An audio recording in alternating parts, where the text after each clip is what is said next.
Hey guys, I'm Urizi. This story is all about what if Naruto was assigned to Asuma and Team 10. Mizuki never got to shoot his mouth off at Naruto the night he took the Scroll of Seals. Other than skipping a half-manic monologue from him, what exactly did this change for everyone's favorite blonde ninja? Who knows? Before we proceed with the story, please like and subscribe to this channel if you liked the video, and don't forget to check the description for the other works of the author if you liked the story. Let's start. Chapter 75, Nothing But the Truth. He knew.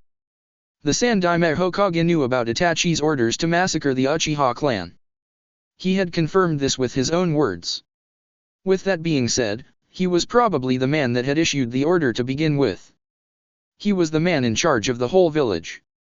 He gave orders to Umbu directly. Hiruzen could see Sasuke's ire rise right before his eyes, like bread inside of an oven. If there was anything the older shinobi could say the younger one lacked, one of those things would be patience.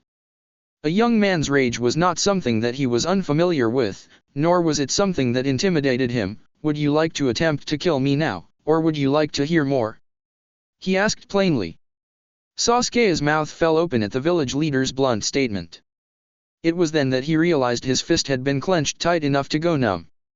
Of course, that could have also been the lightning chakra he'd been drawing on subconsciously. Hiruzen stared Sasuke down, letting him know that any attack on his person would be treated as a legitimate offense. Sasuke let his lightning chakra fade away before the Hokage continued. How much do you know? He asked. I know about what led up to everything, he explained, not wanting to go back over the basics that it was clear both of them were aware of. I remember Itachi acting weird back then. From that, he wanted to hear Hiruzen's side, pick out the discrepancies between what he had to say and what Sasuke had been told by Madara. Hiruzen nodded and gestured for Sasuke to stand with him against one of the 3 posts marking the training ground. Sasuke kept his distance. Fair enough, Itachi was reporting to the village elders and myself about what the Uchiha clan was planning, Hiruzen said. Discussions between the clan and I were underway, but it looked like things were coming to a head. Things came to a head. Well, what caused tensions to rise to begin with? Why did it even start in the first place? We were loyal to the village. Just as loyal as any other clan. Konoha was our home. It was common knowledge that the Senju and Uchiha clans were the major founding members of the village. But the village values leaned heavily to the Senju side of things. That couldn't have been it, however. Sasuke never remembered hearing any of his family or other clansmen complaining about that. It probably didn't matter to them at all. The attack of the Kyuubi changed more than you think, Hiruzen said. We lost the Yondaime Hokage that night, and countless shinobi in the village's defense. Afterwards, village elders began to suspect that your clan may have somehow had a hand. The hair stood up on Sasuke's neck, and you just believed them. The Sharingan has an extensive ability to control the nine-tailed fox. Hiruzen didn't bother acknowledging Sasuke's temper, hoping that more of a grasp of the situation would temper his mood. As time passed, we had the Uchiha placed under surveillance, to make sure there were no signs of treachery. In the end, we did discover it, but not the kind we were originally looking for. From previous revelations, Sasuke already knew where this train of conversation was headed. You discovered a coup.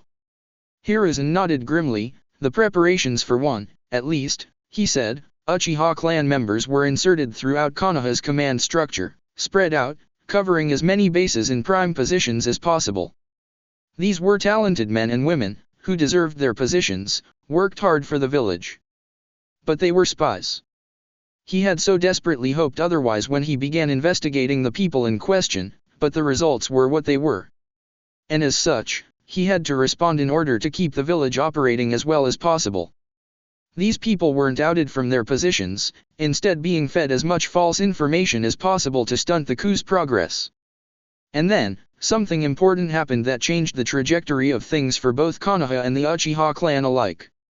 Your father made a mistake, Hiruzen said. He pressured your brother Itachi to enter Umbu, directly under my command. I treated him no differently than any other operative. He had no idea we were already aware of what was going on. When he came to me, revealing the coup, he was surprised that I already knew. This had been something conveniently left out by Madara during his explanation. Itachi came to you? Why would he do that? Your brother did not agree with your father's plans. He believed it would only escalate into another shinobi world war. He had seen the destruction and death of the last one. He wished to avoid such a conflict. Talented though he was in his young life, people never stopped to realize something about him. He had entered Umbu at the age of 11. No matter how exemplary his performance in the field, he was still a child. Yes, a child caught up in the world of adults, before he had received the guidance and full life experiences to leave him fully prepared to do so. He handled things as well as he could have, but things grew far too large for him to keep under control on his own. Things went well for a time with this arrangement, Hiruzen continued, an enraptured audience present in Sasuke, due to his position, both as Umbu and as the son of Fugaku, Itachi was well within the inner circle of the coup. What he told me directly about your clan's grievances, I was able to work on smoothing out. Hostilities de-escalated for a time. Then came the death of Uchiha Shisui. Itachi's best friend, Sasuke whispered. He remembered this man. He personally hadn't been close to him, but the name was familiar. Isn't that the person Itachi killed to get his manga Kyushari non? Or did he? Sasuke didn't know what was real any longer. Madara had come to him first with the truth, but the Sandaime Hokage had never given him any reason not to believe his words. Even so, he had never told him about the circumstances leading up to the massacre until now. The hope audibly drained out of Hiruzen's voice the more he spoke. It was clear there were no more bright spots in this story. Shisui was tasked with looking after your brother for the clan. He committed suicide, but your clan believed that he was killed by Itachi and that his death was staged. Itachi lost trust, and we lost our source of soothing the Uchiha. Things spiraled out of control from there. But I believe there still could have been a peaceful solution salvaged. At least, until the assassination was offered to Itachi. Sasuke swung his arm angrily. What do you mean, offered? He was made to do it. Ordered to. Who else but the Hokage could issue a mission to a member of the Umbu? This was the wrong tone to take on the wrong topic. Sharp eyes from Hiruzen almost seemed to cut into Sasuke's soul, taking the young man aback. That's why I said it was offered, because I didn't order him to do anything, he said crisply. I had been unaware of Itachi's mission, until he reported it to me in its aftermath. It had been given to him by a village elder by the name of Danzo. A name. Something to latch onto, to focus on. Sasuke took it like a life preserver for a man drowning at sea. Who is this man, and where is he? I just told you who he was. And as to where he is, he's dead, Hiruzen said. I killed him, months ago. Whatever lifeline Sasuke had been looking for had been pulled back in, leaving him stranded in the sea of his own emotions. You killed him. Well, isn't that convenient? He bellowed. Why did you just now get around to doing it now, instead of 10 years ago? Even though the deed was now done, Hiruzen asked himself the same question every day. Danzo had a powerful position in the village. An organization under his command performed vital operations to the village. If I remember correctly, you had a run-in with one of them before. Simply getting rid of him would have led to, best case scenario, an entire flank of the village being exposed. Worst case scenario, a civil war. The exact situation Itachi sacrificed to avoid. Sasuke looked down at his hands as they shook. He still felt so empty. Even emptier than he first had after defeating Itachi now that he knew what he did now. So what am I supposed to do now? I pushed myself for 10 years, for one thing, to kill the man that destroyed my clan. My brother, who only did it to protect this village. But the man that made him do it, from what you're saying at least, is dead. Hiruzen sighed. Talking about all of this had worn heavy on his head. As things are, your entire clan has been canonized, whereas had a coup taken place, they would have been seen as villains, he attempted to explain. It would do little, if not nothing, to make things any better, but it was worth the attempt. With Itachi's death, you and I are now the only ones alive who know the truth. He let his words sink in before continuing, or are we? Sasuke's eyes snapped up from his hands and straight to the eyes of the man in charge of the village. With his impatience in getting answers, he had neglected perhaps the most understated, yet important aspect of all of this. How in the world he learned of this in the first place? It had been something that Hiruzen had picked up on from the very beginning, immediately wondering how Sasuke had found out as much of the truth as he had. Granted, after revealing what he knew, Hiruzen felt he might as well know the rest. But that didn't answer the biggest question of the day. The conversation having taken a sharp turn, Hiruzen seemed larger than life as he loomed over Sasuke. This man was the Hokage, for goodness sake. As kind as he seemed on the surface, it took a hard man to have the stomach for such a job. Sasuke, even if Itachi revealed certain things to you before his death, there are certain things he would never have shared. Who did you speak with about this? He demanded to know. It wasn't a request. The fact that anyone outside of the three people directly involved with issuing the order, carrying it out, and covering it up per the request of the assassin knew enough to give Sasuke a dangerously bare-bones explanation of it all was a threat. There were reasons this was all kept under wraps. Multiple reasons. Major reasons. Now, Hokage-sama, a voice said, interrupting the talk between Hiruzen and Sasuke, there's no need to bully poor Sasuke. After all, hasn't this village bullied the Uchiha clan enough? Sasuke took a step away from the masked individual who appeared from nowhere. The first thing aside from his mask that Hiruzen noticed was the black cloak with red clouds adorning his frame, and you are, Akatsuki-san. The masked man shrugged, no one, really, he said absently, but if you absolutely must have a name, you may refer to me as Madara. Uchiha Madara. With Naruto, Hero's Monument. Finding Hatake Kakashi wasn't as difficult as most people who spoke about the man figured.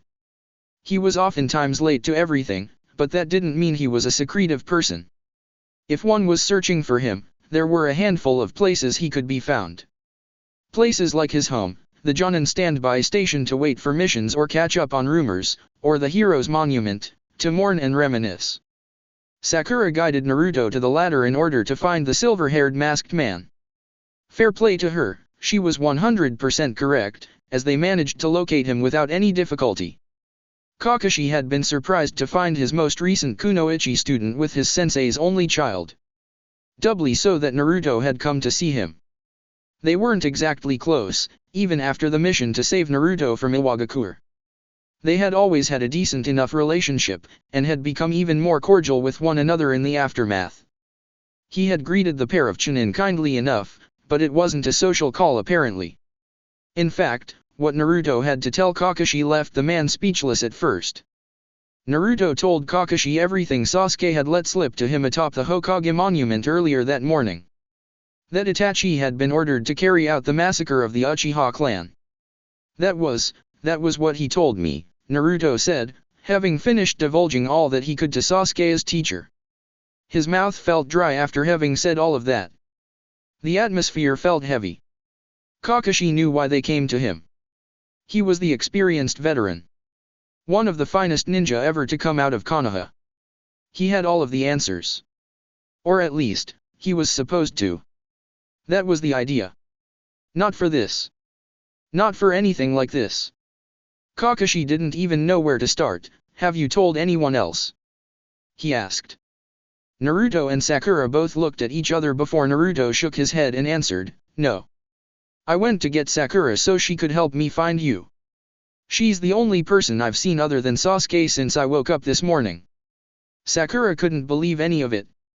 It was so markedly different from what they had all been told since it had first happened 10 years prior. Where did he hear this? She asked. Unfortunately, Naruto was at a loss. He had nothing to offer for them, despite coming to them for help. I don't know. That's why I came to you guys in the first place. I don't even know if it's true. And even if it is, I don't know what to do about it. Kakashi hated making the suggestion he was about to, but given what he was aware of, he had to say it. Well, first of all, this information goes no further than right here. Both Naruto and Sakura were taken aback at being told such a thing. What? Why? The former asked. Kakashi sighed, this is a state secret. The highest level of information you could possibly imagine, Naruto. It would take longer for me to explain all of the reasons you shouldn't throw this information around than it would to just say not to. Please. Trust me. Kakashi-sensei has a point, Sakura admitted, although begrudgingly. It was in her body language, the way she wrapped her arms around herself. I mean, what would be the point of spreading this around? It wouldn't change anything, Sasuke-kun already knows, and the only other Uchiha it affects is gone. It wasn't about what was just at this point. It was about how this could negatively affect the village as a whole, and it absolutely would. Information was a weapon, like an explosive. It could damage you, just as easily as it could damage your enemies. That doesn't change the fact that he got all of this from somewhere, Sakura continued. What would someone else have to gain out of telling just Sasuke, other than having an ear that might listen? And why does he believe them? Naruto thought hard, until a stray thought buzzed into his brain. Itachi was in Akatsuki. Those were the people closest to him for years, right? And Sasuke won't say where he found any of this stuff out, he said, trying to put things together. What if a member of Akatsuki told him? Sakura frowned at the idea. Akatsuki work in twos, don't they? Didn't you kill Itachi's partner, Kisame? Back at Soraku. It was part of what Shikamaru had reported back, that Naruto had broken off from the team to fight Hoshigaki Kisame. Who else would be in a position to find it all out other than him? Kakashi let out a hum of thought, which surprised Sakura that he was actually considering it. Itachi didn't seem to be the type to share. But then again, these are the best of the best. I wouldn't underestimate a single one of them. That what they were talking about, that Sasuke had been contacted by a member of Akatsuki, was an actual possibility was disturbing. Uchiha Sasuke was not prone to making good decisions when he was emotionally distressed. And Kakashi could think of very few things that were more distressing than learning that the most important event that shaped you as a person was nothing like you had figured it was for 10 whole years prior. Bad things would happen if they couldn't keep a grip on things as they stood. And the first part of that involved keeping track of the wild card in the hand. Naruto, can you find Sasuke for me? Kakashi requested. Talking to him right now probably won't do any good. For the time being, I just want to keep an eye on him. Naruto nodded his agreement to help. Kakashi was probably a better option to go trail Sasuke than he was. There was less of a chance of his presence resulting in a destructive fight than Naruto's. Naruto said, after letting out his pulse of chakra sonar. Sasuke is with the Hokage. Kakashi's single visible eye went wide. Which way? Meanwhile in Konoha, third training ground. Sasuke took a deep intake of air, realizing at that moment that he had been subconsciously holding his breath the entire time that the interloper Madara had been present. It took him little time to realize why. Not only had he never been around to see the Hokage in combat, he had never so much as been present for the Hokage reacting to any kind of threat whatsoever. Like a defense mechanism, the man let the great weight of his strength loose to bear. To say or do anything in this instance would be punching above his weight class. How much further up? Sasuke wasn't certain. It depended on whether or not this Madara person was stronger than him, and by how much. He knew his clan's history. If they were dealing with the genuine article, he was so far out of his league, it wasn't funny. Uchiha Madara, Hiruzen tested the name with gross skepticism in his voice. Well, it is quite the honor to be graced by the presence of history's most prolific member of the Uchiha clan. He didn't believe that he was truly standing in front of that person for a moment. But whoever it was, they were a formidable force. Hiruzen had an Umbu security detail. That they hadn't shown themselves in the face of this uncleared interloper only meant bad things for them. The masked Madara simply nodded in return. You seem to be quite well. Suckling at the teat of your predecessors and their senju ideals must have done wonders for your development.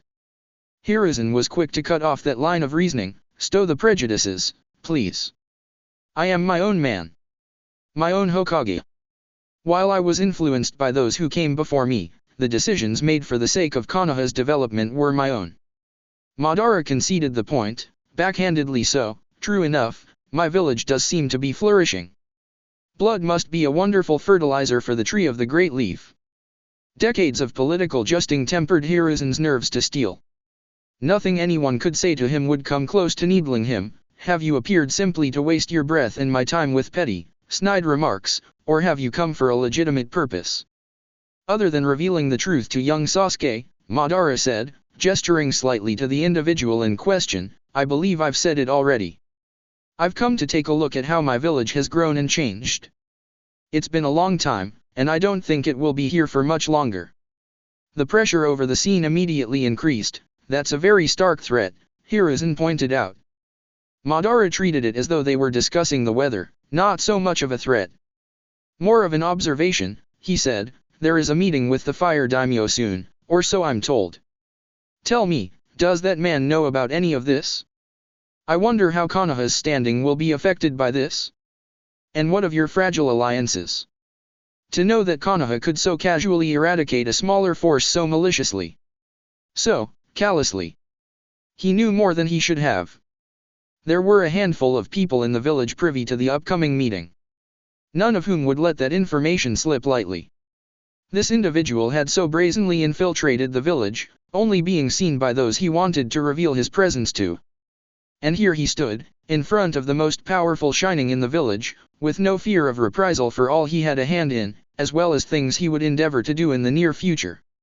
War is on the horizon, Hokage-sama, Madara continued. At this point, all it will take is a small nudge. Both you and I know this. A fourth shinobi world war will happen, sooner rather than later. I may as well declare it now myself, to save the rest of you the trouble. Hiruzen regarded him with the poise of a man that had heard most threats under the sun, with evidence of the force to back it up. I have no idea what your endgame is for Akatsuki, but mark my words and mark them well, Madara. The ninja world has survived dire threats before. As a society, we have only continued to evolve and grow further. Madara wigged a finger chidingly. No more evolution, Hokage-sama. From here on out, the ninja world as we know it can only expect extinction. He made to address Sasuke once more. It was this ninja world, Sasuke. This world is the architect for all of your pain. And this man wants you to stand as its vanguard. Just like your brother did. Enough, Hiruzen demanded, his voice booming with authority. He can make his own decision, without any input from you or I. Madara pressed onward. It takes a stronger man to fight to change the world than fight to keep things as they are. Will you keep your eyes closed, or open them to the truth? Enough from the both of you. Sasuke bellowed, his Sharingan roaring to life. Hiruzen watched as the pattern in his eyes morphed into something he had never seen before. Neither of you get any say in how I feel, or what I do. Madara took a step away, lest the volatile young Uchiha turn his ire onto him. It's fine.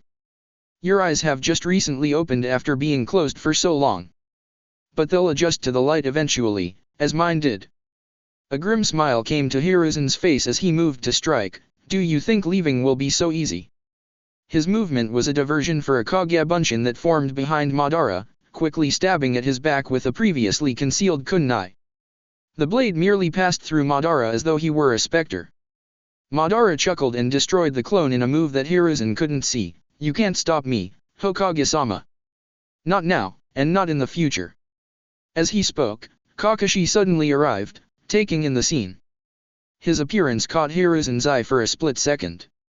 When he turned back to Madara, he was already disappearing in a swirl-like vortex. Kakashi caught sight of this individual just as he departed. But there was no opportunity to attack him. He had taken the minuscule opening presented to him to escape. Hiruzen glared at the remnants of the portal as it vanished from existence. Whether he was truly Uchiha Madara or not, that man would be the agent of their destruction if he were allowed to persist. Kakashi got a good look at the man in the mask. Most notable to him were two things, the black cloak with red clouds, and something else that he couldn't put his finger on. Who was that? The Sandaime Hokage never looked away from where the portal had been. If he is to be believed, Uchiha Madara. Uchiha Madara, Kakashi said, his voice sounding like he was speaking of an urban legend more than a living individual. He then turned to Sasuke, who quickly departed without saying a word. Kakashi went to pursue him when the sound of Hiruzen's voice stopped him momentarily. This has not been a simple day, Kakashi. Handle this with care. The former sensei of Team 7 was the closest adult figure that Sasuke had in his life since the death of his parents. Any damage control that would be run needed to be done by him, if it was possible to do so. Kakashi nodded and took off, following behind Sasuke. Speaking of damage control, a lot would have to be done to limit the kind of harm that would be done by this madman. Whatever he was after would apparently have massive repercussions on the shinobi world. Moments later, miles outside of Konoha. Konoha would scramble ninja to scour the countryside. Madara knew this.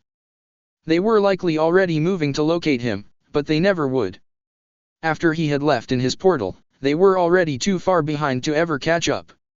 And it wasn't just him either, not that they knew there had been another member of Akatsuki within their walls. Madara didn't react as Zetsu emerged from the ground behind him. Did you get what I asked of you? Zetsu held up a scroll as proof. Yes, I've got it. Are you finally finished with everything you needed to do here?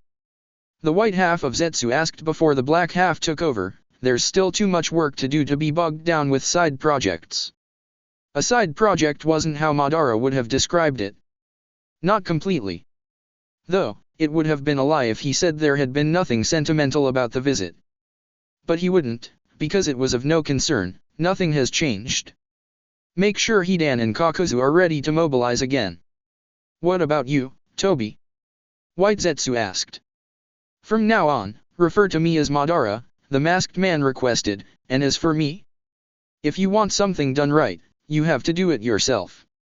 There was very little subtlety behind those vague words. You're going to hunt the Jinchuriki yourself. It was of little bother to Madara. The plan never called for me to stay in the shadows the entire time. That was an unrealistic way to approach things. Akatsuki was meant to do as much of the heavy lifting as possible, but most of them were expendable. Not that they needed to know that. The only thing that matters is the completion of the Moon's Eye plan. Aside from certain aspects of it, how we eventually get there is of little concern. Which one are you going after? The Black Zetsu demanded to know. Is there a reason the Kyuubi wasn't a target? He's too well protected to attack in the middle of Konoha, Madara said. No, my target is more vulnerable. And if done correctly, taking it will leave us in a better position to take two others. How so? Madara chuckled. Oh, Zetsu. You of all people should know these people look for any excuse for war, he said, a dangerous gleam in his eye behind his mask. Just like I told the Hokage, all it will take is a nudge. With Naruto.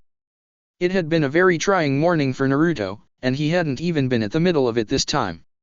Over the course of a handful of hours, he'd almost had to fight a friend, learn things that would have been kept from him for the rest of his life had he not stumbled upon it, and found that a member of Akatsuki had been within the walls of the village.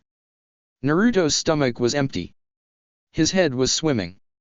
And most importantly, he had no idea how to proceed. Did he proceed? Did he even do anything himself from that point forward? It was early in the morning, and yet he felt tired as he and Sakura prepared to part ways. Well, Sakura said, trying to say something to break the tense mood between the two of them, what a way to start off the day, huh? Naruto pursed his lips in thought, but had nothing eloquent to say. There was just one question on his mind, so what the hell am I supposed to do now? He was miffed. Risking his own neck. Getting mixed up in action. These were the kinds of things he knew how to handle. Beyond that, things got murkier. Now they were delving into the realm of state secrets. And not the worst-kept secret of all time, like his status as the Jinchuriki of the Kyuubi. Sakura was equally at a loss, and was technically closer to it, given that Sasuke was her teammate and crush. About this? Nothing. I have no idea. What could we even do about it? She said, sounding put off before heaving a deep sigh, but I'll tell you what I think I can do.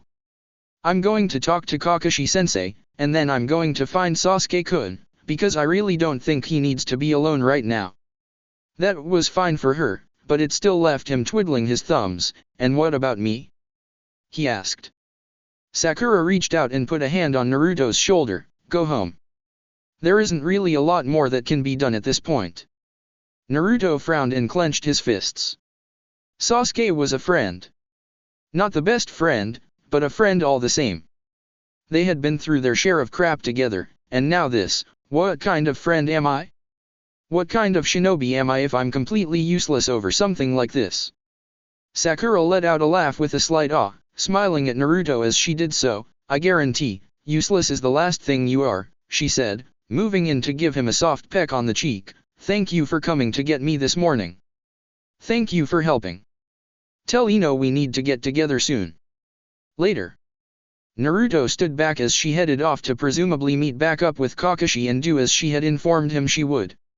A few years ago, getting a kiss like that from Sakura would have put him on cloud 9. Those days were long gone. Now though, it just put him more at ease than he had been a moment before. As he walked back inside of the door of his apartment, he smiled at seeing everything the way he left it. Removing his shoes at the entrance, he went back into his room to find Ino sleeping with the clone he'd left behind for her to keep her company. Once he dispelled it, it took all of a few seconds for Ino to register the change in her sleeping situation and wake up. Once she focused in on Naruto, she stared at him fully from where she continued to lay. "Morning, baby," Naruto said, waiting for Ino's brain to catch up with her body. A similarity they shared, neither was a morning person. "Did you sleep well?" "I had been," Ino said in a tone that asked, "Why are you up?" "It's our day off." Naruto sat down next to her on the bed and stroked her hair. "I couldn't sleep, so I had to step out for a bit." Ino seemed confused. "Huh? You left?" The spot next to her where Naruto normally slept had still been warm when she'd woken up. "When was this?" "Yeah, Jiraiya woke me up way early, so I just walked around until the sun came up." "Sorry," Naruto explained/apologized. "Oh," Ino chirped, slowly pushing herself upright. "I didn't even notice you were gone," she said, pausing to blow away a few errant strands of hair covering one of her eyes. "That's because I left you a clone for cuddling." "Oh. Well, look at you, Mr. Smartass. Putting your signature move to good use." Naruto faked taking offense at Ino's remark. "Hey, I have like 5 signature moves, thank you very much." Ino laughed softly, until she noticed something subdued about Naruto's demeanor. It was easy to notice that the sun wasn't shining as bright when there were a few clouds in the sky. So was it for her to discern when something was off with Naruto. "Goldie, is something wrong? Did Jiraiya-sama tell you something bad?" It wasn't Jiraiya. But Naruto couldn't say what it really was. Not without breaking the confidence of the very top brass of Konoha and violating Sasuke's privacy. He wiped the thoughtful expression from his face and threw on a bright grin. "Nah, not that. Ero Kyavia's out on a mission.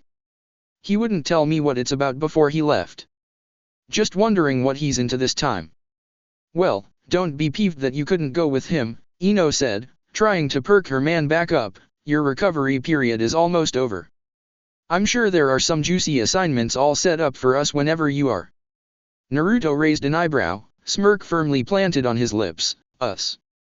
"Yes, us," Ino said sternly, sitting up in bed to give Naruto a very strict look, made slightly less imposing by her early morning bedhead. "Whenever I let you out of my sight, things tend to go sideways. I would like to have a hand in making sure more awful shit doesn't happen around you. At least as much as possible." She wasn't a miracle worker, after all. Some things were beyond her ability.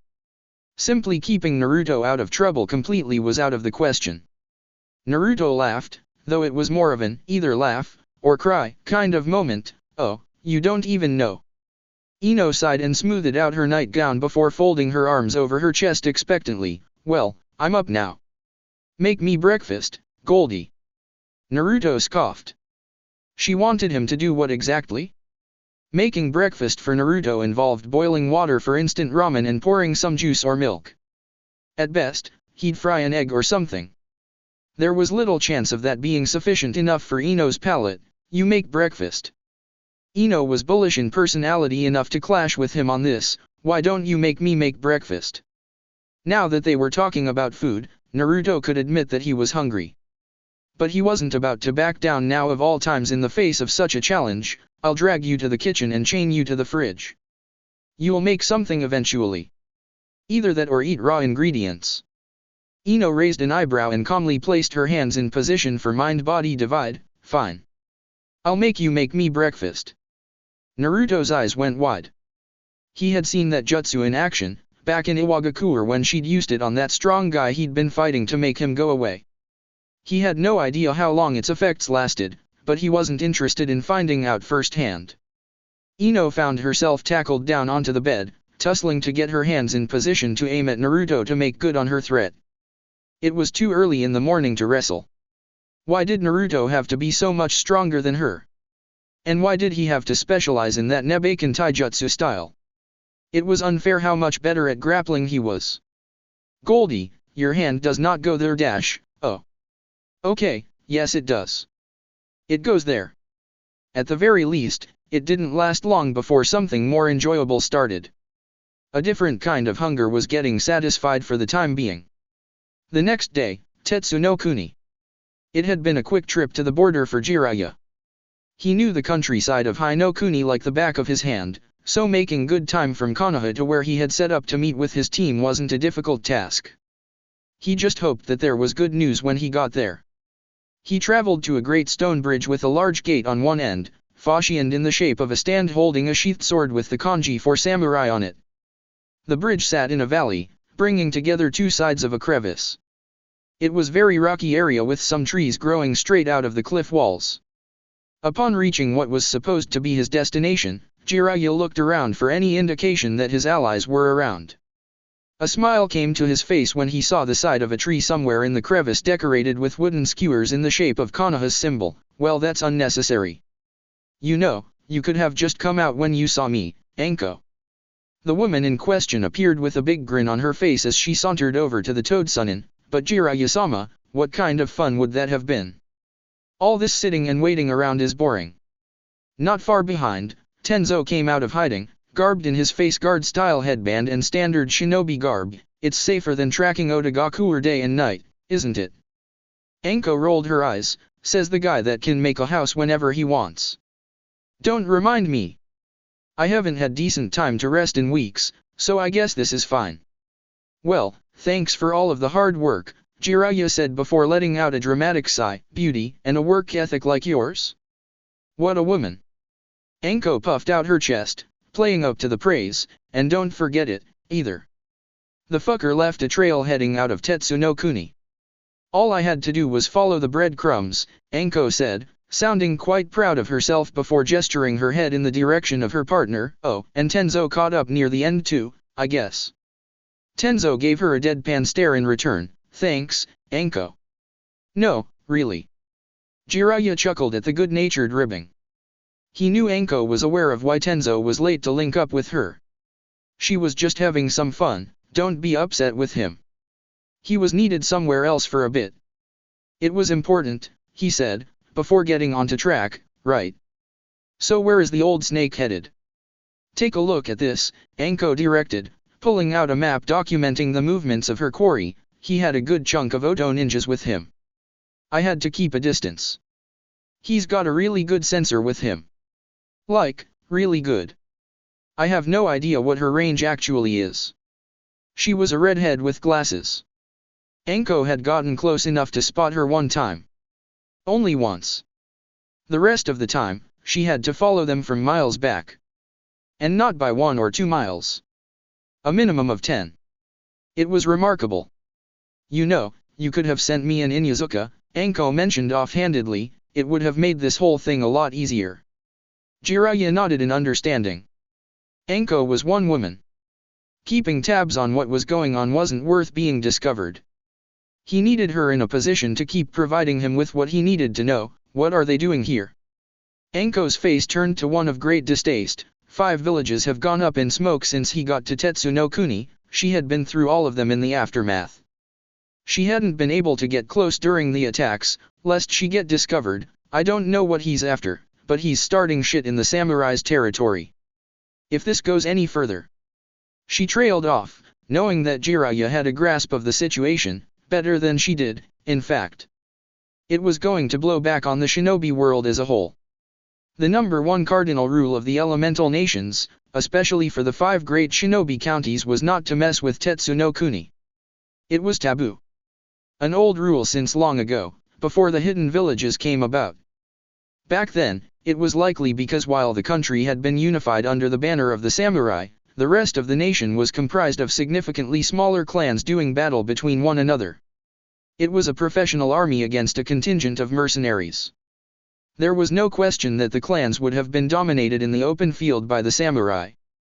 Now, however, the military might of Tetsu no Kuni was still a primary reason, but the other was that they had no stake in the affairs of the ninja, so there was no need to involve them.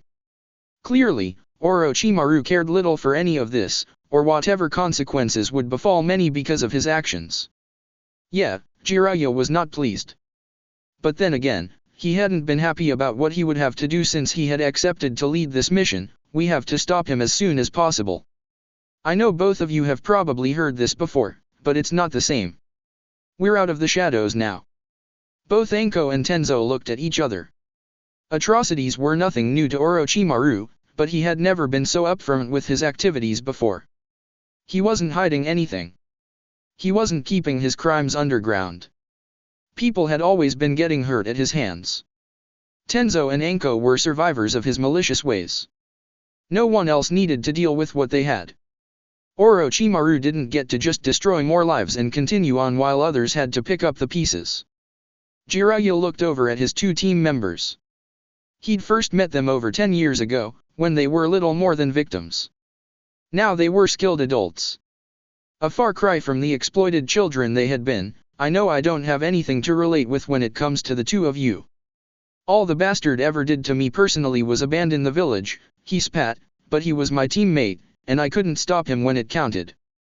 For every person he's hurt, and that includes you too, it's my fault as well. Tenzo's jaw fell open at what he felt was an unnecessary admission. It's not. Jiraiya-sama, you can't put that on yourself. Jiraiya smiled at him grimly. Someone's gotta carry that weight. And Orochimaru will? Anko cut in smoothly, her tone as sharp as a kunai's edge, when we drop it on his throat. Jiraiya could hardly have asked for a more prepared duo to back him on this operation. Orochimaru's former pupil, and the only living practitioner of the Mokuton Kekkai Genkai. Well, Tsunade could have gone along. But she still hadn't recommitted to Konoha officially despite being back for some time now. She couldn't officially be granted a position, so she couldn't be ordered into the field. It was just as well. As powerful as she was, Jiraiya wasn't certain that he wanted her there for his own personal reasons. In the end, it gave Jiraiya the chance to right a wrong. In his long life with many regrets, he had few opportunities to remedy them. He had learned to move on, instead of dwelling on the things that happened to him. This was one of those precious few times to make good on one of his greatest failures. And in order to do that, Orochimaru had to die, by any means necessary. Omake, what's mine is yours. 1. Shikamaru made it easy for Naruto to be lazy. Mostly because no matter what level of energy Naruto was working with, he would never rise to the blonde's level. In fact, he oftentimes dragged him down to Shikamaru's level. It was remarkable how Shikamaru was the only person that could truly make Naruto mellow out. On this particular day, despite not having any missions to do, and it being a bright, sunshiny day, they were both laid about inside Naruto's apartment. It was the main traditional haunt for Team 10 due to his not living with any family. Naruto sat around balancing a kunai by its point on the tip of his finger until he heard a door somewhere in his home open. Shikamaru called out to him from the hall, "You let Ino set up a mixing station in your hallway closet." Naruto flipped the kunai over and caught it by the handle before getting up to walk over to where Shikamaru stared into what used to be his closet. Yeah. What else was I using it for? He kept his weapons in his closet with the rest of his clothes, and he just kept his broom and other things laying around in a corner. Not really the neatest way to keep things, but everything was out of the way. Shikamaru pointed to the shelves with all kinds of vials, substances, and containers stored away. "There's actual chemicals in here." Naruto shrugged and closed the closet door. "I don't touch any of it." Shikamaru stared at Naruto and followed him back to the living room while his friend went to the refrigerator for a drink. "You know, I noticed it before, but there's a lot of her stuff around here that I figured would be at her house instead. She spends more time here than she does there." Naruto poked his head up from behind the fridge door with an open carton of milk to his mouth and looked around his living room. Indeed, there were quite a few of Ino's possessions mixed in with his own. It had gotten to the point where he hadn't even noticed anymore until he'd taken a moment to think about it. It had just happened somehow. And were he to be completely honest, thinking about it felt nice. The Jinchuriki finished his sip and smacked his lips, a milk mustache above his mouth. "Yeah, you're right. She does basically live here already," he commented after making his observation as a moment of clarity came to him. So why don't I just ask her?" Shikamaru had been nodding in agreement, eyes closed, until the last thing that Naruto said, "Ask her what?" he asked, thrown off. "Ask Ino to move in with me." Shikamaru turned his head to see the joking grin he expected to see on Naruto's face. Only, there was none. Instead, there was a pensive, thinking look.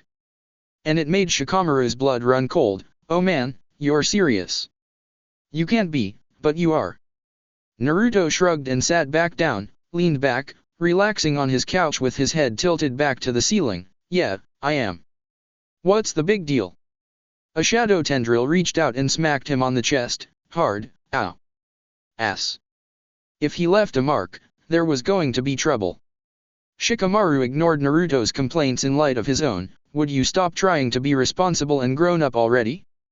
This is one of the last things separating us from being actual adults."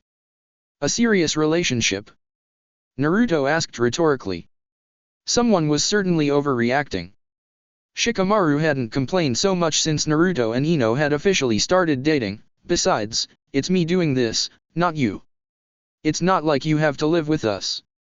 Shikamaru couldn't believe he wasn't getting through to him yet.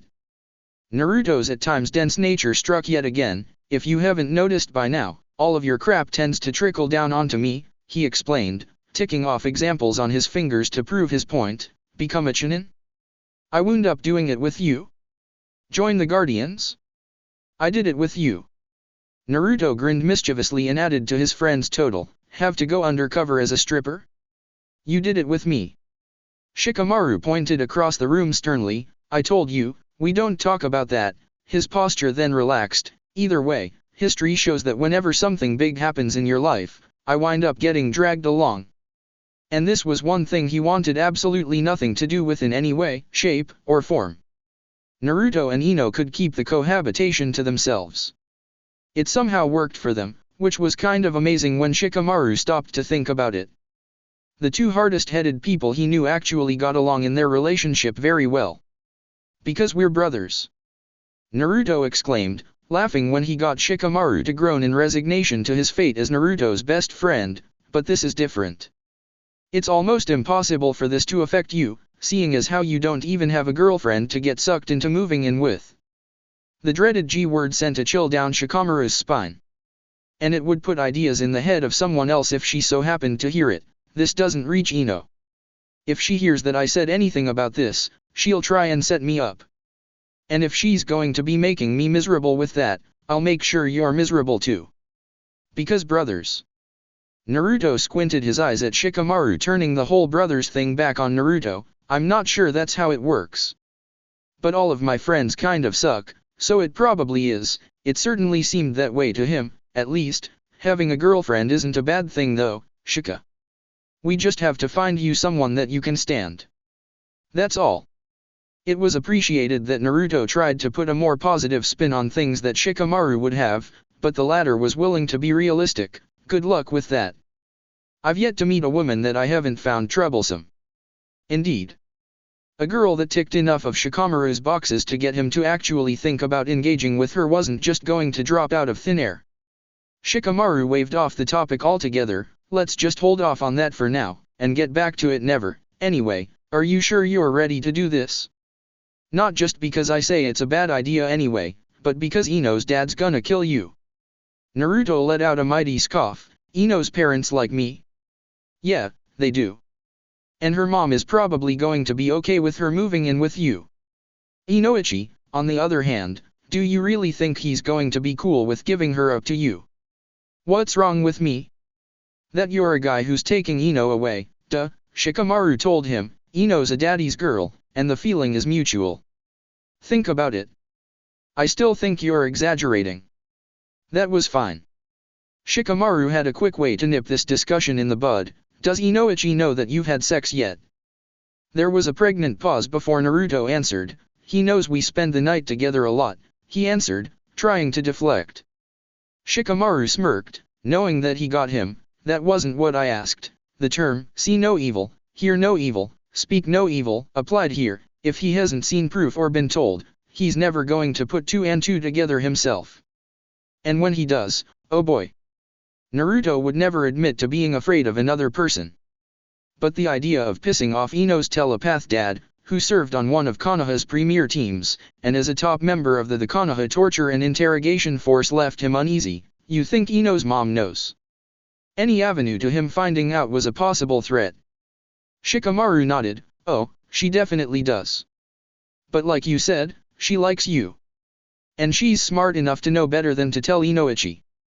The point is, if you're going to ask Ino to move in, Ino will probably say yes. But that'll open up a line of questions from Inoichi that might screw you over. Naruto was a terrible liar, and Ino couldn't lie to her dad and get away with it, especially when it was his job to tell as much. If questions reached how far they had progressed in their relationship, it was all over. But one had to keep a brave face, in spite of such odds. So? I'm not scared, Tabiya, Naruto said, trying to swell up with peacock levels of pride. Bullshit, one word from Shikamaru got him to deflate just as quickly. Good luck though. Naruto grumbled bitterly. Oh, kiss my ass. Shikamaru could keep his half-hearted well wishes. The only yes or no I need is from Ino. I don't even have to talk to her dad about it. Shikamaru didn't say anything else. He just kept the same smug look on his face. Shut up. It couldn't possibly be that much trouble, could it? That's it for part 42. Thank you for watching and see you on the next video.